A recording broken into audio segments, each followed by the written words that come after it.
Moi, demain, je suis avocat. Est-ce que je veux me lancer sur LinkedIn? Est-ce que c'est intéressant pour moi? Est-ce que ça marche? Ou est-ce que c'est du bullshit et tout le monde dit que ça marche et en fait, ça marche pour personne? Je trouve Alors ça pour moi, ça marche vraiment, mais ça a été limite irréel, dans le OK, sens où génial. les premiers posts que j'ai publiés, mais tout de suite, j'ai eu des prospects. OK. Vraiment, je pensais pas que ça allait arriver aussi vite. J'étais très stressée parce que quand tu t'installes, tu as envie de limiter ce que tu dépenses, mais parfois dépenser de l'argent, ça te permet d'aller plus loin ensuite et d'en gagner plus. Donc c'est ce que j'ai fait et ça a vraiment marché puisque après, je sais pas, peut-être 4 posts, j'ai rentré un dossier à 3 500 € alors que j'avais dépensé à peu près 1 000 € pour la formation. OK.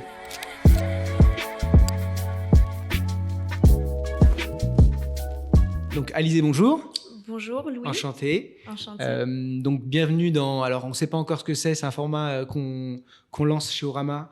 On ne sait pas trop vers où on va, mais nous on a envie de faire des choses et on voulait commencer à interviewer des avocats sur leur méthode de communication, marketing, mais aussi des personnes autour de cette sphère-là, donc des BD, des personnes qui travaillent dans les équipes ressources, des directeurs généraux et aussi, pourquoi pas, des acteurs dans le marketing en France pour essayer d'avoir des vrais insights sur comment développer son cabinet d'avocat grâce au marketing, à quoi sert un site internet, à quoi sert de communiquer, comment communiquer, qu'est-ce qu'il faut faire pour faire tourner un peu son cabinet. Et je t'ai découvert sur LinkedIn. Je vais te laisser te présenter. Ok. Alizé, c'est quelqu'un qui communique de manière très moderne. Vous allez voir, et je vous invite vraiment à aller regarder ce qu'elle fait. Si vous nous écoutez, vous êtes déjà un peu sur votre ordi en même temps. Vous allez voir, c'est quelqu'un qui est très créatif. Et je te laisse te présenter, ce sera plus simple. Merci de me recevoir, c'est gentil, ça me fait plaisir. Donc pour me présenter, je m'appelle Alizée, je suis avocate au barreau de Marseille. À l'origine, j'étais à Paris et j'ai eu envie de soleil et surtout de m'installer à mon compte assez tôt. J'ai 2 ans de barre, je suis dans ma 3e année. Et je me suis installée il y a 6 mois avec des clients perso, mais j'ai pas fait de prêt sans relation vraiment dans le monde du droit. Donc vraiment, je suis partie de zéro, hormis le fait que je suis parisienne, j'ai fait une bonne fac, donc voilà, c'est quand même un avantage. Mais sinon, j'avais vraiment zéro réseau à part le réseau de la fac. Voilà, je fais du droit du numérique, de la propriété intellectuelle et des contrats. Et mes cibles, c'est les e-commerce, les marketplaces, les plateformes de mise en relation et les agences OFM. Okay. Et concrètement, tu fais quoi du coup pour ces personnes? Je fais beaucoup de contrats, des contrats de prestation de services, des mises en conformité de sites web, des dépôts de marque et parfois du contentieux quand il y a un litige. Et on en parlait tout à l'heure. Qu'est-ce que ces personnes, elles risquent ou qu'est-ce qu'elles ont du moins pour faire un peu comprendre ce que c'est un avocat en IP-IT pour ceux qui nous écoutent. Je sais qu'il y a même des avocats qui ne savent pas forcément. On en reparlait même tout à l'heure. C'est toujours un peu flou et en fait, puisque c'est du numérique, il y a beaucoup d'avocats qui sont pas encore qui sont très littéraires et donc c'est pas forcément une filière très geek. Et voilà. Est-ce que tu peux nous dire un peu quels sont les risques pour une personne qui a un site internet, qui fait de la vente en ligne, qui lance une marketplace, justement de ne pas être backé par un avocat aujourd'hui? Surtout des amendes. Alors déjà, voilà, c'est l'amende. Après, honnêtement, tu as des e-commerçants qui vont te dire que pour que la DGCCRF tombe sur leur site, il y a quand même peu de chance. Mais après, c'est aussi une question d'image de marque, de confiance que le consommateur, l'acheteur va avoir quand il va arriver sur le site. C'est super important. Je sais pas pour toi, mais moi j'achète beaucoup sur internet. Après, peut-être que j'ai une déformation professionnelle. Non, c'est pareil pour moi. Mais voilà, tu vas pas acheter sur un site si t'es pas sûr que c'est un site OK. Voilà. Donc c'est surtout, je dirais, une question d'image de marque. Après, légalement, c'est que tu risques une amende, quoi. Ouais. Et il y a beaucoup d'amendes ou? Il y a quand même beaucoup d'amendes. D'ailleurs, Ouais. prochainement, je voudrais faire un post sur Ouais, le à mon sujet. avis, je pense que ça va s'accélérer pour le coup. Ouais, voilà. Ouais, Donc, ça m'étonne pas. c'est ça. Il y a va beaucoup d'abus, donc. Exactement. Ouais, donc baquez-vous pour ceux qui nous écoutent, qui ont des sites. Donc, tu as combien d'années de barre? Tu m'as dit 4 ans? 2 ans de barre. 2 ans de barre. 2 ans de barre. Donc, tu es super jeune pour t'être lancée toute seule. Ouais. Est-ce que tu peux nous raconter un peu justement pourquoi t'être lancée aussi jeune et un peu ton quotidien, ce qu'il en est aujourd'hui, Ok. est-ce que tu regrettes ou non? Alors, franchement, je regrette pas grand-chose. Déjà, je suis super épanouie. Et pourquoi je me suis lancée aussitôt j'ai toujours été intéressée par l'entrepreneuriat. Déjà, mes clients sont des entrepreneurs Ouais. dans le numérique. Moi, j'ai fait un master 2 dans le numérique, enfin, de droit du numérique. C'est vraiment un intérêt que j'ai depuis longtemps. Même lors de mes stages en gros cabinet, j'accompagnais des startups. Voilà, donc c'est quand même un univers qui me plaît bien. Et puis surtout, j'ai envie d'avoir des enfants et je voulais pas monter mon cabinet tard et j'avais très peur de devoir monter mon cabinet en même temps que Ce qui arrive les souvent. enfants. Voilà. Donc c'était vraiment un stress pour moi. Et donc j'avais pour objectif de monter mon cabinet à 2 ans de barre. Ok. Donc j'ai réussi puisque j'ai même fait avant mes 2 ans de barre. Ouais. Donc je suis très contente. C'est clair. Et tu développais un peu avant ou... Alors dès que j'ai prêté serment, j'ai développé. Ouais, hyper entrepreneur. Ouais, mais avant ça, j'ai fait beaucoup de stages en gros cabinet d'affaires à Paris. Je pensais pas vraiment à... Enfin, je savais pas concrètement comment j'allais m'y prendre. Ce que je veux dire, c'est que c'est pas quelque chose que j'ai prévu depuis des années. J'ai une consoeur qui s'est installée assez jeune comme moi et elle, avant même d'avoir prêté serment, elle avait déjà son site internet, par exemple. Ok. Moi, c'était pas du tout ça. Ouais. J'avais cette idée, mais Avant de prêter serment, elle avait déjà son site. Ouais. Putain, elle est chaud. Enfin, elle l'avait pas mis en ligne, j'imagine, ok, mais d'accord. tout était déjà prêt, quoi. Putain, c'est bien. Donc moi, c'était pas ça. J'avais l'idée en tête de me lancer jeune, mais sans vraiment rien prévoir. Donc j'ai commencé à développer, par contre, le jour où j'ai prêté serment. Qu'est-ce que j'ai fait en premier? J'ai acheté mon nom de domaine. Je me suis créé une adresse mail pro. J'ai essayé de réfléchir à quel service de messagerie j'allais utiliser. Et ça peut paraître vraiment pas important, mais en fait, ça m'a pris un temps fou. Et quand je vois le nombre d'avocats qui ont encore des adresses Gmail, je trouve que c'est pas du tout professionnel. Voilà. Ouais. Donc moi, c'est la première pierre, ça a été ça. Et j'en ai fait un article il y a pas longtemps sur nom de domaine et domaine. Je pense que j'avais vu. Et aujourd'hui, c'est vraiment de plus en plus simple. Et vous irez voir si ça vous intéresse d'avoir un nom de domaine. Mais il y a des prestataires qui proposent, et là c'est un petit aparté, de faire ça pour vous. Alors, des fois, ça peut être bien, si c'est pas trop cher, mais en réalité, ça prend, selon les outils que vous utilisez, effectivement, 5 minutes, mais il faut le savoir, il faut connaître. Et aujourd'hui, vous avez des tutos qui sont pas mal, donc n'hésitez pas à aller voir. Mais c'est bien, au moins, tu as direct backé cet aspect-là, voilà. Sachant que quand on a un nom de famille qui est commun, on aime bien avoir le nom de domaine, alors, Chazal, je pense que tout le monde ne s'appelle pas Chazal, mais je pense que ça c'est commun quand même. Et donc, si ça peut vous permettre d'avoir un truc qui soit pas trop compliqué à expliquer à vos clients et gagner du temps là-dessus, c'est pas mal. Et puis ça fait plus pro. Ouais, clairement. C'est clair. Du coup, t'as pas mal bossé avant, mais tu t'es lancé avec un peu de clientèle. Et ouais. Qu'est-ce que tu as fait qu'est-ce que concrètement tu as mis en place dès que tu t'es lancé pour justement aller trouver tes premiers, d'autres clients? Est-ce que tu as utilisé tes clients actuels ou justement tu as mis en place plein d'actions?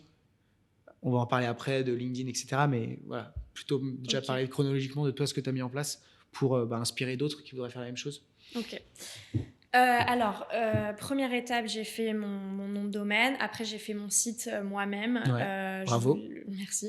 Il est vraiment pas top, mais bon, il a le mérite d'exister. Je l'ai vu. J'en dirai 2 mots. Oui. Je sais qu'il y a plein de choses à améliorer, mais c'est d'ailleurs mon chantier 2024 de faire un bon site. Mais bon, je pense que c'est important d'avoir un site, même si on le fait soi-même, déjà pour avoir une présence en ligne, parce que je pense que, et ça tu le dis tout le temps, tout le monde regarde, tout le monde tape le nom de la personne avec qui il hésite à travailler. Surtout en IP-IT, je pense. Surtout en IP-IT. En plus, ma cible, c'est des entrepreneurs dans le numérique, donc je sais qu'ils regardent ça. Donc voilà, c'est la deuxième étape que j'ai faite. Et ensuite, je me suis inscrite sur des plateformes type CoLawyer, Alexia, cool. Malte. Ouais. Voilà. Et la plateforme qui m'a vraiment rapporté des clients au début, c'est Malte. Ok. Et je pense que... Comme moi à l'époque. quand j'étais Ouais, freelance. bah, mais Ça cartonne. pour les freelances, c'est assez classique de faire Ouais, ça. c'est clair. Mais Mais pas les pour les avocats, il n'y en avocats a pas ne le beaucoup. connaissent pas. Alors maintenant, il y a beaucoup plus d'avocats, donc je Mm, ne devrais pas trop dire ça non plus parce que j'ai déjà donné le tips à plein Ouais, mais la de... différence, c'est que toi, tu as déjà des personnes Oui, qui oui. ont travaillé avec toi. Donc pour ceux qui connaissent pas Malte, c'est une plateforme de freelance où on peut s'inscrire et en 2 secondes, vous avez un profil. Vous mettez un peu vos expériences et derrière, vous êtes référencé par rapport aux mots-clés que vous avez mis en place. Donc j'imagine, toi, tu as mis avocat, API, RGPD, e-commerce, enfin, Ouais. voilà, tous ces petits mots-clés-là.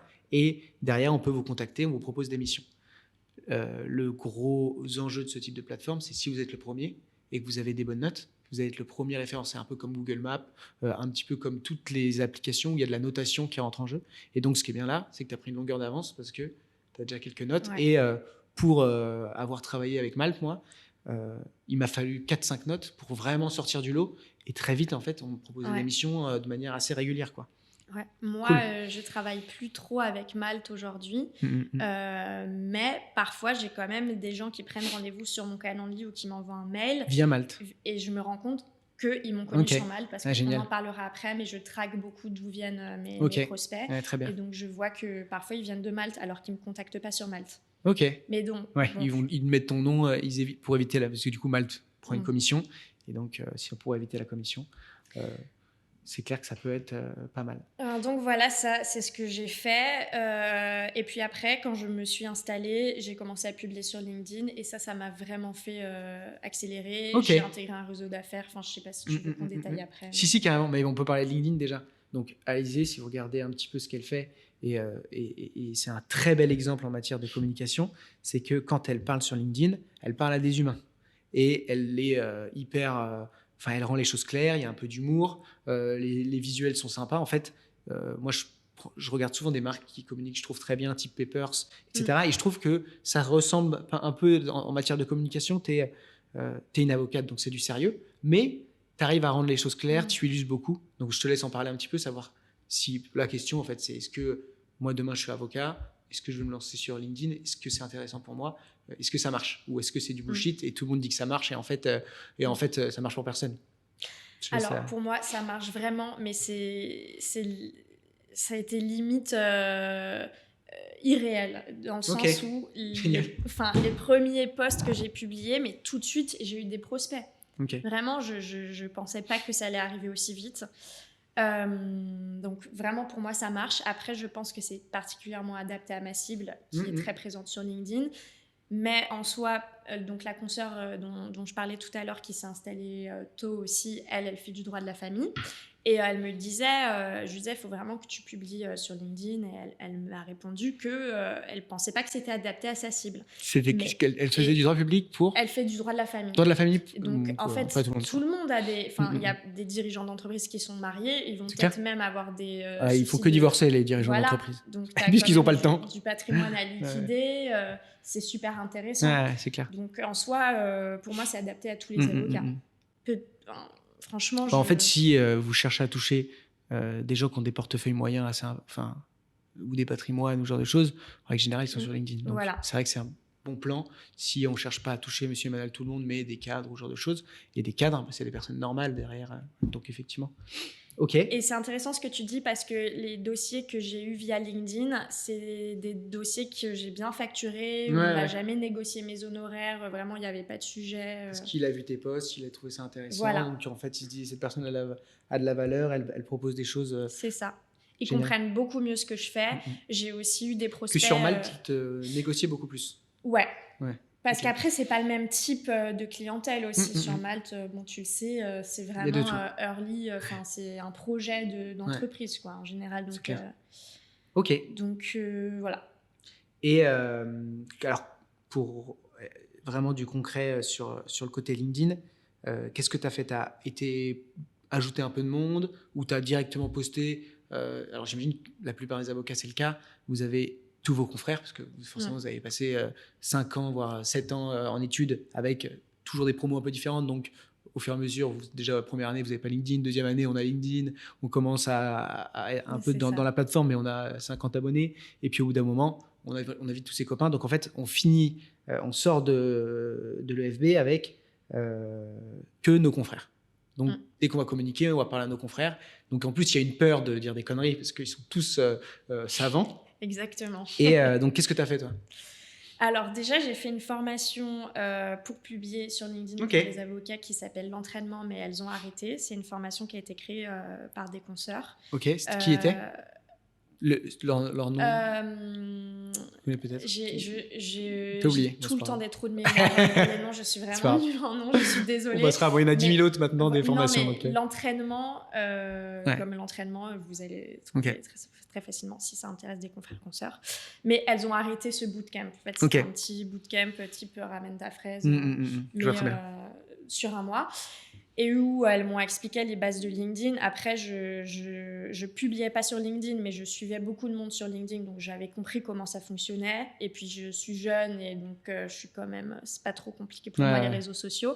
Mais par contre, j'avais super peur de me lancer pour toutes les raisons que tu as évoquées. C'est normal. Et donc ça m'a permis de me lancer, d'avoir quelqu'un qui m'a poussée, et c'est surtout pour ça que j'avais pris cette formation. Donc voilà. Comme quand on paye une salle de sport pour faire du sport. Exactement, c'est ça. Donc c'était ça. Premier mois d'installation, je me suis dit, allez hop, je prends cette formation. J'étais très stressée parce que quand tu t'installes, tu as envie de limiter ce que tu dépenses, mais parfois dépenser de l'argent, ça te permet d'aller plus loin ensuite et d'en gagner plus. Donc c'est ce que j'ai fait, et ça a vraiment marché puisque après, je sais pas, peut-être 4 postes, j'ai rentré un dossier à 3 500 € alors que j'avais dépensé à peu près 1 000 € pour la formation. Ok, très bien. Ouais, mais c'est... voilà, donc ce que j'ai fait, au début, ça a été très compliqué pour moi de publier parce que j'avais très peur du jugement. Je vérifiais vraiment des dizaines de fois ce que j'écrivais, vérifiais si c'était bon tel article. Et en même temps, comme tu l'as dit, j'essaye vraiment d'être pédagogue, c'est super important pour moi. Et ça demande encore plus de travail d'être sûr de ce que tu écris tout en restant pédagogue et un peu fun, quoi. Et au bout d'un moment, tu te rends compte que les gens lisent en diagonale et voilà. tu peux y aller, en fait. C'est ça. Enfin, faut pas avoir peur de dire, faut pas dire de conneries, il faut pas avoir peur de pas en dire, ça peut arriver. Et en même temps, c'est aussi toujours, plus t'en parles, plus tu parles de choses, plus t'es voué à être pointé du doigt. Et donc, c'est normal, ça arrivera. J'imagine que tu as eu des mauvaises expériences de personnes qui t'ont dit non. Alors, ou peut-être bienveillant, hein, ça veut dire attention, ça c'est pas exactement ça. Ah non, jamais sur ce que j'écrivais. On m'a jamais dit t'as fait des erreurs. Au contraire, j'ai beaucoup de confrères, même dans ma spécialité, qui m'ont dit que c'était super. Enfin, on ne doit pas dire spécialité, mais bon, voilà, dans mon domaine de compétences. Qui m'ont dit que c'était super. J'ai beaucoup de prospects et clients qui m'ont dit c'est vraiment super ce que tu publies, même qui l'ont dit devant moi à d'autres personnes, il faut que tu la suives parce que voilà. Mais par contre, pas dans le domaine du droit, mais plus par exemple chez les potes de mon compagnon. J'ai eu des petites réflexions en soirée du style voilà, des petits trucs comme ça. Survivra sur le coup. Mais des confrères, non, j'ai plutôt eu du positif au contraire. Ok. Et du coup, donc tu as eu pas mal de... Donc LinkedIn, toi tu valides. Moi je pense que...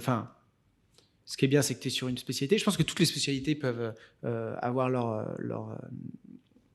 quelque chose à jouer là-dessus sur ce type de réseau. C'est vrai qu'on entend souvent je suis avocat pénaliste, donc je vais aller sur Instagram. Enfin, peu importe quoi. C'est aller dans l'endroit où vous vous sentez le mieux et à la limite commencer à publier des choses. Pour autant... Et pour mettre un peu un bémol, parce qu'il y a plein d'autres gens qui souhaitent faire la même chose que toi. Déjà, tu l'as fait très bien. Tu as les codes. Et de deux, c'est toujours quelque chose. C'est-à-dire que j'ai beaucoup de personnes, moi, qui me contactent et qui me disent il faut que je publie aujourd'hui parce qu'il me faut des clients demain. Mais en fait, ça ne marche pas comme ça. Peut-être que sur votre spécialité, ça va prendre plus de temps. Et donc, c'est un travail de longue haleine. Et c'est du travail parce que ça prend énormément de temps. Énormément de temps. C'est vraiment beaucoup de temps, beaucoup d'organisation. Je trouve aujourd'hui que je publie pas assez. J'essaye de faire un post par semaine et j'y arrive pas. Alors que idéalement, il faudrait que je fasse au moins 2 posts par semaine. Et franchement, c'est super compliqué. Mais c'est parce que je suis encore en phase de lancement. Ça fait que 6 mois que je suis installée. J'ai beaucoup de choses à faire. Mon site internet, je pense que après, ça ira mieux. Je me dégagerai plus de temps. Et toi, tu es un peu partisan du, par exemple, logo. Tu as fait toute seule? Charte graphique, ton site, là, non. On sait que tu as fait tout seul. Ok, tu as quand même été chercher quelqu'un pour cet aspect charte graphique, etc. Mais comment tu as fait pour trouver? Tu as trouvé sur Malte? Non, c'est une amie qui l'a fait pour moi, mais vraiment, elle m'a fait payer rien du tout. Ok, sympa. Souvent, c'est ça au Donc, début. Hein. voilà, c'est ça. Mais Sur... j'aimerais bien faire une vraie charte graphique et un vrai Ouais. logo, mais plus tard, je pense pas que ce soit la priorité d'avoir le logo. Bah, je le dis souvent, alors je parle pas pour ma paroisse, mais c'est quelque chose qu'on apprend souvent quand on tourne autour un peu de l'entrepreneuriat, c'est le logo charte graphique au début, et notamment quand on est seul, il faut que ce soit quelque chose de simple, quoi. Donc, soit vous le faites faire par un graphiste, mais quelque chose de...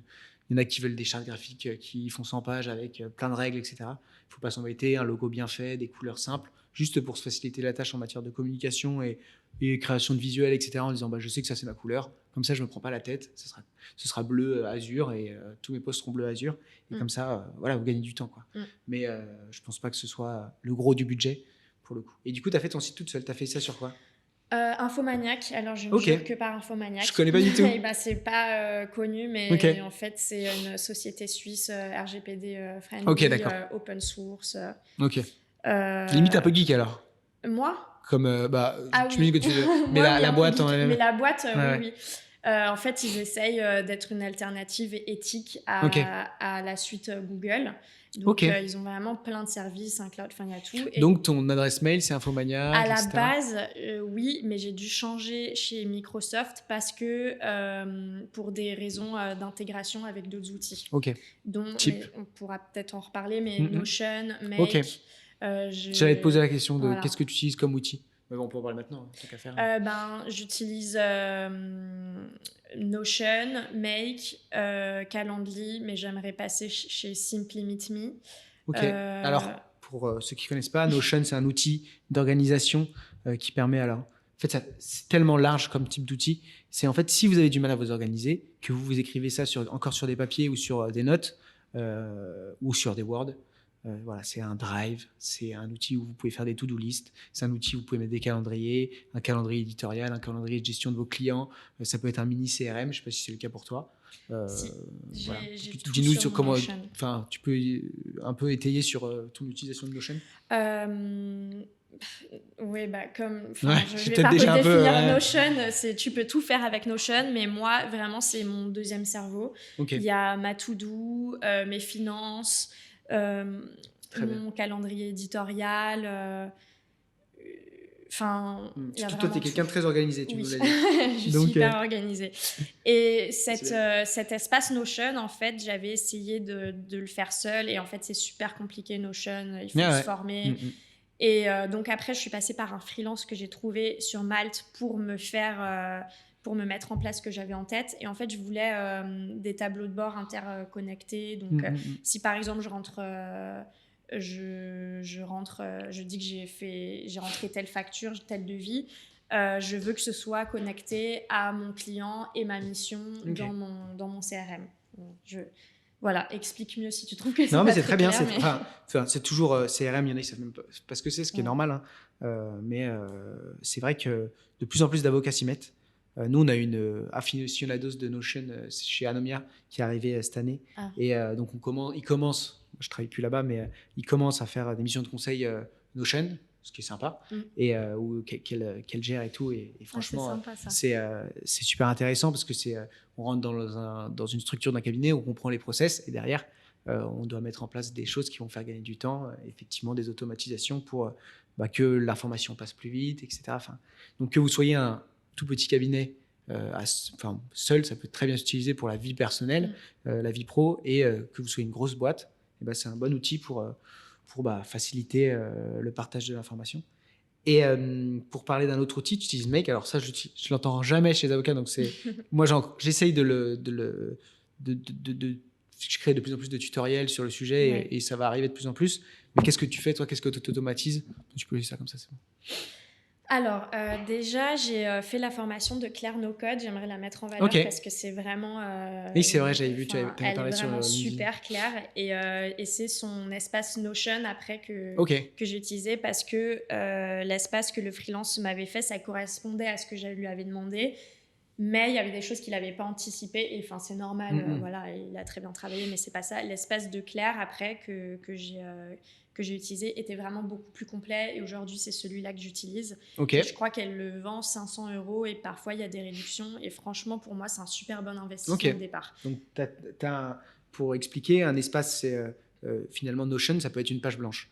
Et vous partez de rien. Et en fait, il y a beaucoup de personnes qui créent des espaces, donc vous allez avoir plein de différentes pages pour répondre à plein de problématiques différentes. Et effectivement, ça prend des heures et des heures de travail de faire quelque chose de propre. Et donc 500 € pour un espace qui vaut le coup et qui te permet d'adapter ton travail, faire gagner en fait des heures et des heures et des heures de travail, c'est vite rentabilisé, quoi. Ok, intéressant, c'est cool. Et pour répondre à tes allez questions... voir, je mettrai dans la description, je sais pas où, je mettrai son contact. Vraiment, et donc j'ai fait, après j'ai eu son espace Notion, j'ai vu que c'était super et j'ai commencé à connaître ses services. Et j'ai vu qu'elle faisait une formation automatisation. Et donc, c'est grâce à ça que j'ai appris beaucoup de choses. Et quel process tu as automatisé, par exemple? Alors, par exemple, quand un prospect prend rendez-vous dans mon Calendly, déjà dans mon Calendly, je demande le nom, prénom, l'adresse mail, numéro de téléphone. Calendly, c'est pour faire des prises de rendez-vous, pour ceux qui ne savent pas. Bon, ça, c'est pour le coup très connu. Ouais, ça, j'ai l'impression qu'il y a pas mal d'avocats qui l'utilisent de plus en plus. Et je demande aussi comment le prospect m'a connu et toutes les informations utiles pour préparer la réunion. Et ces informations-là, en fait, elles créent une page entreprise dans mon Notion, qui crée une page contact, qui crée une tâche de rendez-vous, qui crée une note de rendez-vous. Donc, tout connecté à ton CRM, donc la gestion de tes clients. Donc, et trop aussi, bien. Ça me donne la dernière date de contact. Enfin, ça, pour les prospects, voilà, mais j'ai aussi un calendrier pour mes clients. Et ça, par exemple, ça va mettre à jour automatiquement la dernière date de contact. Comme ça, je sais à quel client j'ai pas parlé depuis longtemps pour les relancer. Ok. Ce genre de choses, j'ai automatisé. Après, j'ai fait plein d'autres choses. Des factures, non? Ça, non. Non, mais ça, c'est des exemples de choses que vous pouvez faire, mais effectivement, la gestion de vos prospects, c'est trop bien. En plus, là, du coup, et est-ce que tu as, par exemple, sur ton Notion, c'est une question que je me posais, parce que c'est un petit peu, je trouve, mais je sais que c'est possible de le faire, mais moi, j'utilise un CRM qui s'appelle Pipedrive, donc autre chose. Mais est-ce que tu peux... est-ce que tu as des échéances où on te tient, tu as des rappels comme quoi, attention, ce client, il faut vite le recontacter, etc. J'aimerais mettre ça en place. Moi, je trouve que c'est ce qui me manque un peu à chaque fois. Genre avoir un petit rappel de dire une petite notif. Parce qu'en fait, comme ça, on est vraiment en mode deuxième cerveau. On oublie limite cette personne. Et en fait, le jour J, en fait, c'est vrai qu'il faut que je la recontacte cette personne. Mais ça, c'est vraiment facile à faire. C'est juste que j'ai pas encore de process bien établi sur ça. Bon, ça fait 6 mois que tu es là. Tu as déjà hyper bien organisé. Il y en a, c'est encore des Word, etc. Je suis un peu... Donc, c'est cool. Mais par contre... Comme je suis très organisée, je sais très bien à quelle date je dois rendre tel... Tu notes ça sur ton calendrier ou genre de choses? Voilà, je note... en fait, j'ai ma tout... Enfin, je sais pas comment expliquer ça à l'oral, mais c'est vraiment super bien organisé. Et donc, voilà, je manque jamais de deadline comme ça. Trop bien. Mais c'est moi qui rentre les deadlines. Ok, ouais, mais bon... ça, pour le coup, je sais pas où ça peut s'automatiser. Enfin, il y a des choses qu'on peut automatiser, mais là, il faut savoir un peu garder la main dessus. Ok. Tu pourrais, mais bon, c'est autre sujet. Et donc, on a fait pas mal le tour de tes outils. Ça te coûte combien tout ça? Tu as une idée un peu? Ouais, j'ai fait mon budget il y a 2 jours où j'y ai passé la journée, donc je sais exactement. Tous ces petits outils, je dirais que c'est 70 € par mois de mémoire. C'est pas cher, putain. Finalement, non. Et plus ce que j'appelle informatique obligatoire, donc c'est nom de domaine,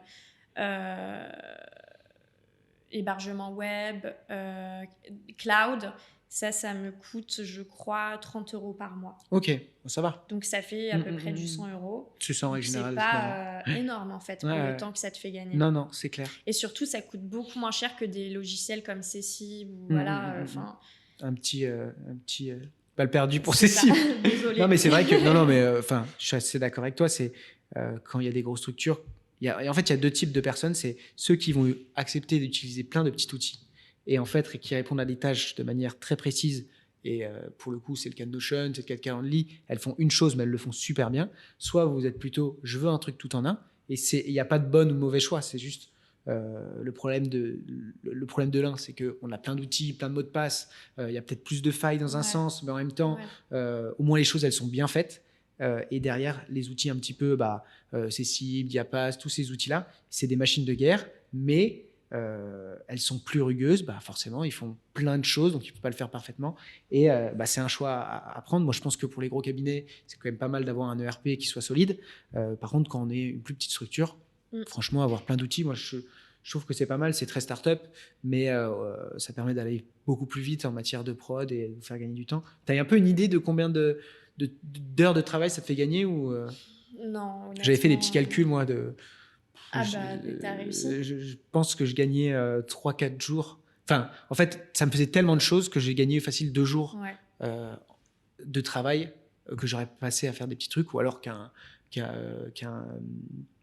employé aurait fait pour moi. Enfin, donc, Ouais, c'est énorme. c'est ça. Bah alors moi, par contre, je peux dire que ça m'économise le coût d'une secrétaire. Ah, ok. Tous Ouais, ces ouais, outils, clairement.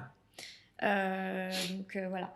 Et puis surtout, ça me repose énormément. Enfin, c'est beaucoup moins de charge mentale. Donc voilà, je sais de façon certaine que ça, c'est Sachant qu'une gagné. secrétaire, même externalisée, je sais pas comment ça coûte. Alors, je n'ai aucune idée des tarifs, mais ça sera plus cher que 100 euros par mois. C'est clair, je pense qu'il y en a plus que 100 euros. Ok. Et donc, tu as fait, alors, on va parler de site internet. Toi, du coup, tu partages des choses sur LinkedIn, tu as des dossiers qui tombent via Malte, tu as tes clients fidèles qui continuent, donc ça te fait un chiffre d'affaires qui grossit de plus en plus. Les gens te contactaient par exemple sur LinkedIn, parce que l'idée en fait quand on a un site internet, c'est de renvoyer via nos canaux, par exemple via Malte. Quand on voit ton nom, on copie-colle, on met sur Google et on tombe sur ton site internet. Quand on tombe sur toi via LinkedIn, on peut très bien avoir un lien qui renvoie vers ton site internet, etc. Les gens te contactaient direct sur LinkedIn ou les gens allaient sur ton site internet? Qu'est-ce que tu traques, etc. Qu'est-ce que tu traques en gros et d'où viennent les gens, quoi? Je traque grâce à mon calendrier comment ils m'ont connu, mais par contre, je traque pas encore leur parcours. Donc, je sais pas ça encore aujourd'hui. Mais donc, finalement, sur ta calendrier, tu as une question? J'ai une question, comment m'avez-vous connu? Voilà. Ce qui est parfait pour déjà connaître l'arrivée d'un lead. C'est ça. Les gens se posent toujours la question. Déjà, si vous mettez cette question-là, Exactement. vous avez au moins la réponse. Si le seul moyen de prendre contact avec vous, c'est Calendly, voilà. Dans ce cas, vous avez la réponse. J'ai un calendrier prise de contact où forcément il passe par là. Ok. Même s'ils m'envoient un mail, je leur envoie mon calendrier. Et tu as des appels directs aussi de temps en temps? Non, très peu. J'en ai eu quelques-uns, mais en fait, comme je suis très organisée et très... T'as caché ton numéro de téléphone assez vite? Non, il est sur Google My Business, mais en fait, je mets mon téléphone en ne pas déranger. Et donc tu je réponds jamais, en fait. Mais par contre, je rappelle. Mais tu mets ton téléphone en pas déranger, c'est marrant ça. Ouais, parce que en fait, ça me fait perdre du temps. Quand je suis en train de faire un dossier et que j'ai un appel, ça me déconcentre, ça me fait perdre du temps. Et comme je travaille uniquement au forfait, je ne veux pas perdre de temps. Donc je pense que les gens ont arrêté de m'appeler à un moment parce qu'ils ont vu que je répondais pas, en fait. Et maintenant, j'ai inscrit mon lien calendrier dans ma signature de mail. Donc si on veut t'appeler, il faut t'appeler 2 fois. Ouais. C'est ça. Ou me laisser un message vocal et je rappelle toujours. Mais c'est très rare que je réponde tout de suite, sauf si je suis dans la rue. C'est intéressant ça. Alors qu'on est dans un objectif parfois. Alors on voit les 3 valeurs de l'avocat dans les sites de base, c'est réactivité, disponibilité, etc. Toi, tu te dis, je prends le temps justement de bien m'occuper de votre dossier et de vous appeler quand... Après, il y a moins de notion d'urgence peut-être aussi. C'est ça. Oui, je pense que pour un pénaliste, il aurait beaucoup de mal à faire ça. Mais par contre, je suis pas... En fait, c'est très facile de me contacter. Ça veut pas dire que je vais répondre tout de suite, mais je suis disponible quand même parce que on peut prendre rendez-vous avec moi très facilement, en fait. Mais je vais pas répondre tout de suite. Il faut planifier le rendez-vous. Et ça, je pense que mes clients apprécient parce qu'en fait, ils voient que je suis organisée et que je vais toujours répondre. Et en fait, de travailler comme ça me permet de ne rien oublier. Donc, c'est mieux pour eux. Trop bien. Mais ta question, à l'origine... je te demandais... Ah oui, du coup, c'était tout ce qui était tracking sur ton site. Je ne vais pas parler de ton site internet parce que le site de Alizé, pour le moment, c'est un site qui est très simple, mais pour le coup, qui remplit son objectif, parce que l'objectif d'un site internet, c'est d'avoir de la prise de rendez-vous. Moi, c'est ce que j'essaie de faire comprendre à beaucoup. C'est bien d'avoir... Alors, c'est pas que ça, mais le but numéro 1 en termes de développement commercial, c'est d'avoir de la prise de rendez-vous parce qu'une fois que vous avez passé le pas de parler à un client, et ben en fait, les sites, etc., on a oublié tout ça. Maintenant, on est dans le vrai et on va parler de choses. Ça va vraiment être votre discours qui va jouer plus que si vous avez un beau site ou non. Par contre, pour plein d'autres aspects, c'est bien d'avoir un beau site internet, mais là, tu ne cherches pas forcément à recruter et tu renvoies quand même des gens et tu as de la prise de rendez-vous. Mais j'avais pas de question particulière, c'était plutôt sur le tracking. Parce que là, en l'occurrence, toi, ton site, c'est ton nom, etc., une petite présentation de toi et un lien Calendly pour prendre rendez-vous avec toi. Donc, tu pousses vraiment quelque chose clair. Mais bon, c'est voué en plus à augmenter. Je pense que tu en ressens peut-être le besoin. Après, c'est une histoire de pourcentage, en fait. C'est les gens vous allez avoir 100 personnes qui tombent sur votre site internet. Je sais pas si tu as un peu les nombres de personnes qui le visitent. Je pourrais le consulter, mais toi, je t'es le fais anti pas Google parce Analytics, que, du coup. d'un point de vue RGPD, pas c'est top, pas faux. quoique dernièrement... a priori, ça va mieux. Ouais, voilà, Tant mieux pour moi. Depuis juillet, ça va mieux. Mais je suis pas très pro Google de manière générale. Mais d'un point de vue outil, je sais que c'est un super outil. Mes clients utilisent beaucoup ça. Voilà. Mais je pourrais consulter... oui, voilà. Je pourrais consulter les statistiques, mais je le fais pas parce que justement, j'ai un site très simple dont je suis pas fière. J'ai juste fait qu'il existe. Donc en fait, je l'ai un peu... Ça a le mérite au moins. Pour le coup, on tombe pas non plus parce que on tombe pas sur un site qui est complètement... je pense qu'il fait perdre du monde. C'est quelque chose qui est épuré et au moins on peut prendre rendez-vous. Mais c'est sûr que, à mon avis, les chances que tu as en améliorant ton site internet, c'est de passer sur les 100 personnes qui tombent sur ton site à 5 personnes qui prennent rendez-vous à 20 ou 30 parce que vous faites vous étalez des arguments de vente, les choses sont, si le site est super beau, ça donne envie. Enfin, il y a plein de facteurs qui font qu'en fait vous augmentez les chances de convertir un visiteur de votre site en quelqu'un qui prend contact et qui prend rendez-vous, donc en prospect, et donc ça vaut le coup dans un sens. Et donc là, après, tu pourras vite savoir si tu traques effectivement un petit peu le nombre de conversions sur ton site web, si en ayant payé un site effectivement plus travaillé, tu rentabilises ton investissement parce que tu as eu 3-4 clients je pense que ça se fait vite en règle générale, d'autant plus quand on communique.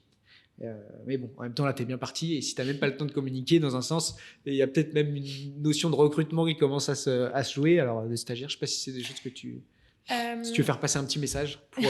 J'aimerais beaucoup recruter des stagiaires dans un premier temps, mais c'est important pour moi de recruter quelqu'un dans de bonnes conditions et d'être une bonne manageuse. Et aujourd'hui, j'ai pas le temps et je me sens pas prête à me former en management. J'ai trop de choses à apprendre. Et je suis déjà jeune avocate, donc même j'ai beaucoup de choses encore à apprendre dans le métier. J'apprends à être chef d'entreprise, j'apprends à être communicante. Donc ça fait déjà beaucoup à gérer. Donc déjà grossir la structure. Et j'ai vraiment envie de faire bien les choses. Mais évidemment, j'ai envie de me développer. Cool. Mais on va faire les choses bien. Bon, s'il y a des gens qui se fichent d'une structure et qui disent « Ah, ça m'intéresse, moi je veux quand même venir », ça a l'air top. Je pense que c'est intéressant, d'autant pour des gens qui, alors peut-être pas demain, mais dans un an ou deux, voudront rejoindre des gens, parce que c'est pas toujours le cas, hyper organisés, pour prendre exemple ensuite. Ça peut être pas mal. Et est-ce que toi, tu as des conseils pour quelqu'un justement jeune ou moins jeune, parce que toi, tu es jeune, mais c'est peut-être le rêve de personnes qui ont 20 ans de bar. Quel conseil pour te lancer ? Est-ce que finalement, ce qu'on disait tout à l'heure, il n'y a pas vraiment de bon moment ? Enfin, je te laisse donner quelques tips. S'écouter. Moi, vraiment, mon tip, c'est d'écouter mon intuition. Et dès que je sens que je dois faire quelque chose, je le fais. Et je me fais énormément violence. C'est pas facile. Je sais que... j'ai des consoeurs qui m'ont dit qu'extérieurement, je donnais le sentiment que j'avais beaucoup confiance en moi. Mais c'est pas le cas. Vraiment, je me fais violence tous les jours. Et voilà, ce que je veux dire, c'est juste que il faut suivre son intuition, se lancer si on a envie de faire quelque chose, même si c'est difficile. Et il n'y aura jamais de bons moments. Vraiment, se lancer, ça fait peur. Il n'y a pas de sécurité financière et ça sera toujours le cas. Ok, top. J'espère que ça va vous chauffer. Merci Alizée. Je pense qu'on a fait le tour côté market. T'es, je pense, un bel exemple. Et à mon avis, pour l'une des premières éditions de ce type d'interview, il n'y en aura pas beaucoup qui auront autant mis des choses en place et qui seront aussi avancés, notamment dans leur méthode un petit peu de communication. Donc c'est cool, ça permet de donner un bel exemple de communication via LinkedIn et de création de contenu. Si j'ai une petite question, t'as pas fait du tout de publicité ou quoi que ce soit ? Non, même pas eu besoin. C'est génial. C'est génial. Merci pour tout. Merci beaucoup, Louis. Et à la prochaine. C'était super agréable. À la prochaine.